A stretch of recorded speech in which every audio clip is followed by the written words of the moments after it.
ৰাইজ জুবিন দাই যে ন্যায় পাব সেই আশাটো অসমবাসী হিচাপে আমি এতিয়া পাহৰি যোৱাই ভাল নেকি? কিয়নো যিমানে দিন বাঢ়িছে সিমানে জুবিন দাৰ বিষয়টো যেন ৰাজনীতিৰ মেৰপাকত সোমাই যোৱা যেন অনুভৱ হৈছে। বাকী সকলো কথা বাদ দিয়ক, কালি গণেশগুৰিৰ তলৰ অভাৰব্ৰিজখনত যি জুবিন দাৰ কমৰেড নেভাৰ ডাই বুলি অংকন কৰি থোৱা সেই ছবিখন মোহাৰি পেলোৱা হ'ল। কিয়নো কেইদিনমান পাছত বোলে আমাৰ অসমলৈ জাপানৰ প্ৰধানমন্ত্ৰী আহিব। আৰে জাপানৰ প্ৰধানমন্ত্ৰী আহক বা আন কোনোবা আহক, জুবিন দাৰ সেই বিশেষ ফটোখনেনো কি অশান্তিৰ সৃষ্টি কৰিছিলে যে জুবিন দাৰ সেই ফটোখন, সেই অস্তিত্ব একেবাৰে মোহাৰি পেলাব লগা হ'ল। কিন্তু ইয়াৰো কোনো কাৰণ নোহোৱাকৈ সেই বিশেষ ফটোখন মচি পেলোৱা নাই। সেই বিশেষ ফটোখন মচি পেলোৱাৰ কাৰণটো হ'ল যে গুৱাহাটী চিটিখন হেনো স্মাৰ্ট চিটি নে পাৰ্পল চিটি বনাব। আৰে পাৰ্পল চিটিয়ে বনাওঁ বা আন কিবা চিটিয়ে বনাওঁ, জুবিন দাৰ সেই বিশেষ ফটোখন থকাৰ বাবে সেই গণেশগুৰিৰ ফ্লাইঅভাৰখনৰ বিশেষ দেৱালখনক ইমানেই বিকৃত ৰূপ প্ৰদান কৰিছিলে নে যে জুবিন দাক মচি পেলাব লগা হ'ল। আৰে জুবিন দাৰ নাম নল'লে বৰ্তমান অসমখনৰ কোনো অস্তিত্ব নাই বুলি আমি ভাবোঁ। আৰু এটা কথা আপোনালোকে মন কৰিব, ইয়াৰ পৰা চৰকাৰখনৰ বিফলতা তথা অকমান্যতাৰ কথা ফুটি উঠে নে নুঠে? যে কোনোবা এজন বিশেষ ব্যক্তি আহিলেহে যে আমাৰ অসমখনক একদম সুন্দৰ কৰি তোলাত উঠি পৰি লাগে, ৰাতিটোৰ ভিতৰতে ৰাস্তা ঘাট বনাই সুন্দৰ কৰি তোলাত লাগে। আৰে কোনোবা এজন বিশেষ ব্যক্তি আহিলেহে এইবোৰ কৰাতকৈ তহঁতি আগতেই যদি আমাৰ অসমখনক মৰম কৰিলি হয়, অসমখনৰ সমস্যাসমূহ সমাধান কৰিলি হয়, তেন্তে এনেধৰণৰ কামসমূহ কৰিবই লগীয়া নহ'লেইহেঁতেন। বাৰু যি কি নহওক, আমাৰ অসমখনত ইমান বাৰে বিংকৰি সমস্যা আছে, ইমান বাৰে বিংকৰি বিষয় আছে, সেইবোৰ তহঁতি চাফা চিকুণ নকৰি সেইবোৰ সমস্যা সমাধান কৰাত তহঁতি নালাগি আমাৰ যিজন ব্যক্তিয়ে আমাৰ অসমখনক ৰিপ্ৰেজেণ্ট কৰে, যিজন ব্যক্তিৰ নাম নল'লে অসমখন আধৰুৱা, সেইজন ব্যক্তিৰ পাছত তহঁতি বাৰে বাৰে কিয় লাগি থাক? যিজন ব্যক্তি জীৱিত অৱস্থাটো শান্তিত থাকিবলৈ নিদিলি, সেইজন ব্যক্তিক মৰাৰ পাছতো তহঁতি ৰাজনীতি কৰিবলৈ তহঁতৰ লাজ লগা নাই? ইয়াৰ কাৰণ কি? ইয়াৰ কাৰণটো কেৱল মাত্ৰ এজন বিশেষ ব্যক্তি অসমলৈ অহাৰ কাৰণ হ'বই নোৱাৰে।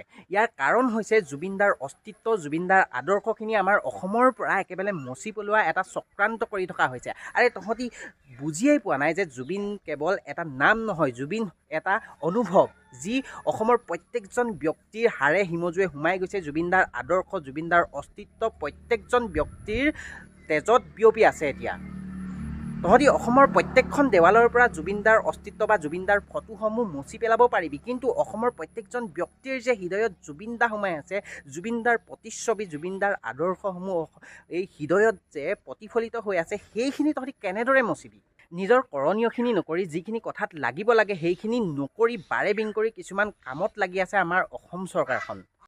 বন্ধুসকল, এই ভিডিঅ'টো যিমান পাৰে সিমান শ্বেয়াৰ কৰক। কমেণ্ট বক্সত জয় জুবিন দা, #জাষ্টিছ ফৰ জুবিন দা বুলি ভৰাই ভৰাই লিখি দিয়ক। আৰু সেইসকল ব্যক্তিৰ ওচৰ পাওকগৈ যিসকল ব্যক্তিয়ে এনেধৰণৰ মাথা নাইকিয়া কিছুমান বাৰে বিংকৰি কাম কৰি আছে।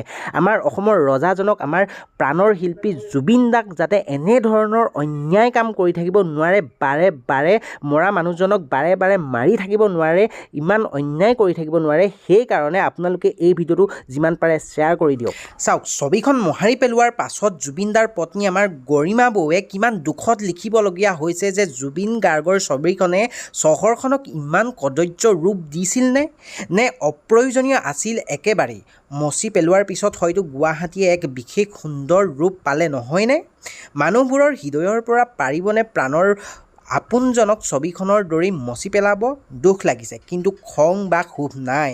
আপোনালোকে ভাবিছে, আপোনালোকে কৰিছে, আত্মাৰ সান্নিধ্য আৰু প্ৰাণৰ অনুভৱক অধিক বিশ্বাস কৰা মানুহ আমিবোৰ।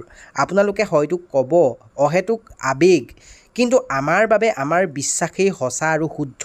তেওঁ অমৰ, মনে প্ৰাণে আৱেগে বিবেকে সকলোতে শিপাই আছে, চিৰদিন থাকিব। যিজন মানুহে ইমানখিনি কৰি থৈ গ'ল অসমৰ কাৰণে, তেখেত মৃত্যুৰ পাছতো আমাৰ অসমখনৰ কাৰণেই তেখেতৰ অৱদান বৰ্তমানেও শেষ হৈ যোৱা নাই। তেনে এজন ব্যক্তিক বাৰে বাৰে মৰি যোৱাৰ পাছতো তেওঁকেই টাৰ্গেট কৰি থকা হৈছে আমাৰ অসম চৰকাৰখনে। আপোনালোকে ভিডিঅ'টো যিমান পাৰে শ্বেয়াৰ কৰি দিয়ক। কমেণ্ট বক্সত একদম ভৰাই ভৰাই লিখক জয় জুবিন দা, #জাষ্টিছ ফৰ জুবিন গাৰ্গ বুলি।